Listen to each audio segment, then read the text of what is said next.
Hi friends, இன்றைக்கி நம்ம சேனலில் பீர்க்கங்காய் பொரியல் எப்படி செய்யணும்னு பார்க்கலாங்க. வீடியோவை கடைசி வரைக்கும் பாருங்கள். நம்ம சேனல் புதுசாக இருந்தால் நம்ம சேனலை சப்ஸ்கிரைப் பண்ணிக்கோங்க. இதுக்கு பார்த்தீங்கன்னா ஒரு பீர்க்கங்காய் எடுத்துக்கலாங்க. அதை பார்த்தீங்கன்னா சுற்றியுமே இருக்கிற தோலை இந்த காய் சீவுறதில் சீவி எடுத்துக்கலாங்க. காய் சீவுறது இல்லைன்னா உங்கள்கிட்ட கத்தி இருந்தால் பரவாயில்லைங்க. கத்தியிலையுமே இந்த மாதிரி சுற்றி இருக்கிற தோலை மட்டும் சீவி எடுத்துக்கலாங்க.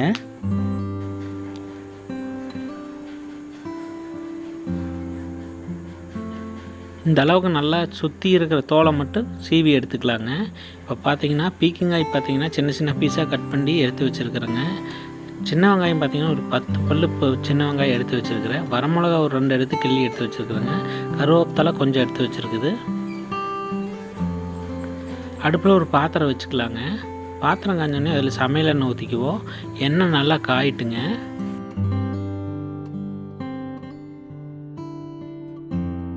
எண்ணெய் நல்லா காஞ்சோடனே கடுகு 1 டேபிள் ஸ்பூன் ஆட் பண்ணிக்கலாங்க. ஒரு 1/4 டேபிள் ஸ்பூன் கடலைப்பருப்பு ஆட் பண்ணிக்கலாங்க. ஒரு 1/4 டேபிள் ஸ்பூன் உளுந்த பருப்பு ஆட் பண்ணிக்குவோம். இது நல்லா பொரிஞ்சு வரட்டுங்க. இது நல்லா பொரிஞ்சு வந்தோடனே நம்ம எடுத்து வச்ச இந்த வெங்காயம், வரமிளகா, கருவேப்பிலை இந்த 3ஐயுமே இதில் ஆட் பண்ணிக்கலாங்க.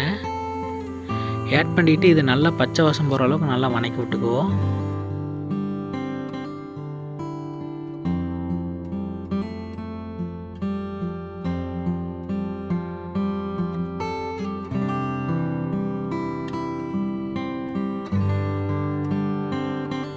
வெங்காயம் ஓரளவுக்கு நல்லா வதங்கி வந்தோடனே நம்ம எடுத்து வச்ச இந்த பீர்க்கங்காயை இதில் ஆட் பண்ணிக்கலாங்க.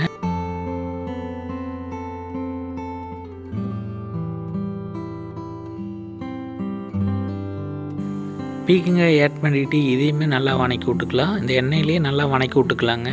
இதில் தண்ணி எதுவும் ஊற்ற வேண்டாம். இந்த எண்ணெயிலேயே இந்த பீர்க்கங்காயை வதக்கி விட்டுக்கலாங்க. இது நல்லா வதங்கி வரட்டும்.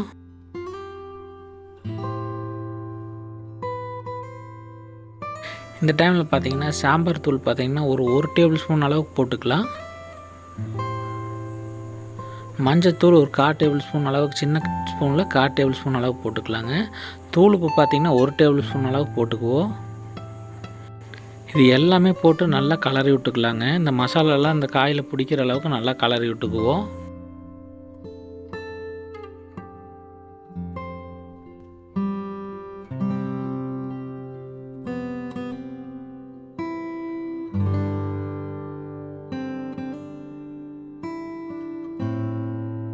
இதை நல்லா கலரி விட்டு இது ஒரு மூடி போட்டு மூடிடலாங்க. ஒரு 10 நிமிஷம் அப்படியே விட்டுறலாம். 10 நிமிஷம் நல்லா வேகட்டுங்க.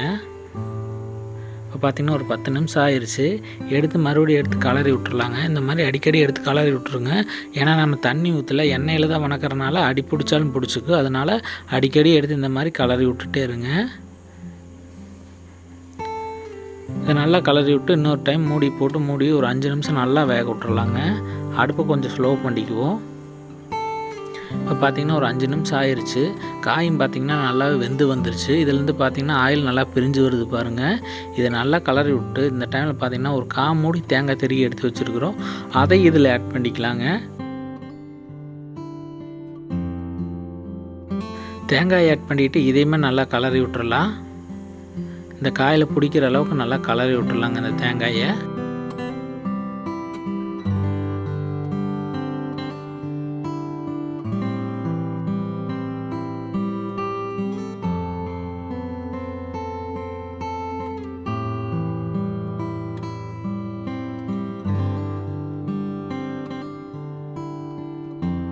இப்போ பார்த்திங்கன்னா இது நல்லா கலரி விட்டாச்சு. இந்த டைமில் நம்ம அடுப்பு ஆஃப் பண்ணிடலாம். இப்போ பார்த்திங்கன்னா சுவையான பீர்க்கங்காய் பொரியல் ரெடி ஆயிடுச்சுங்க. இந்த மாதிரி செஞ்சு சாப்பிடுங்க, ரொம்ப டேஸ்ட்டாக இருக்கும். வீடியோ பிடிச்சா லைக் பண்ணிக்கங்க. அப்படியே நம்ம சேனலில் புதுசாக இருந்தால் நம்ம சேனலை சப்ஸ்கிரைப் பண்ணிக்கங்க.